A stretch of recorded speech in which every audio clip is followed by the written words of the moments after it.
उस हिसाब से उन्होंने काम कर रहे हैं। आज देखिए 21 किस्ती में जब दिया था और इस बार 22 किस्ती में दिया है इतना, और डायरेक्टली कृषक का जो अकाउंट है उसमें चला गया, बीच में कोई मिडिल मैन नहीं है। तो इससे हम सब जानते हैं कि देश में हमारा जो मेन रोजगार है और हमारा जीडीपी कहिए या जीएसडीपी है, मेन हम लोग का कृषक से आता है।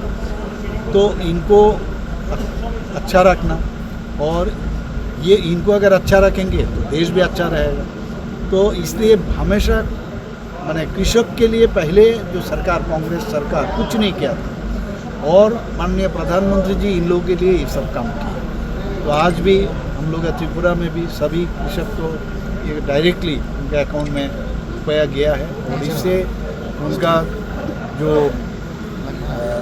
स्टार्टिंग में कृषि क्षेत्र में अगर काम करना है तो उनके लिए जो पैसा चाहिए, हम सब जानते हैं ये 2000 करके 3 किस्ती में 6000 मिलता है उनको साल में। तो ये बहुत ही फ़ायदा हो रहा है, और मैं माननीय प्रधानमंत्री जी को धन्यवाद देना चाहता हूँ।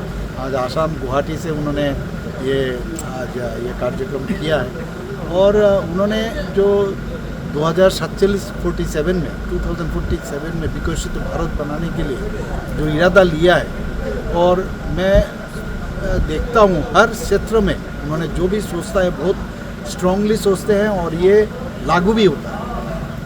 और आज देखिए उन्होंने क्या कहा, वहाँ का जो चाय बागीचा वाला जो वहाँ का कृषक है, कह रहे हैं मैं चाय बेचता था, और असम से चाय, यहाँ से चाय जब जाता था गुजरात में, और मैं इनका जो चाय बेच के मैं आज यहाँ हूँ, और इसीलिए मेरा जो कर्ज है आज यहाँ आके ये कर्ज मैंने निभाया।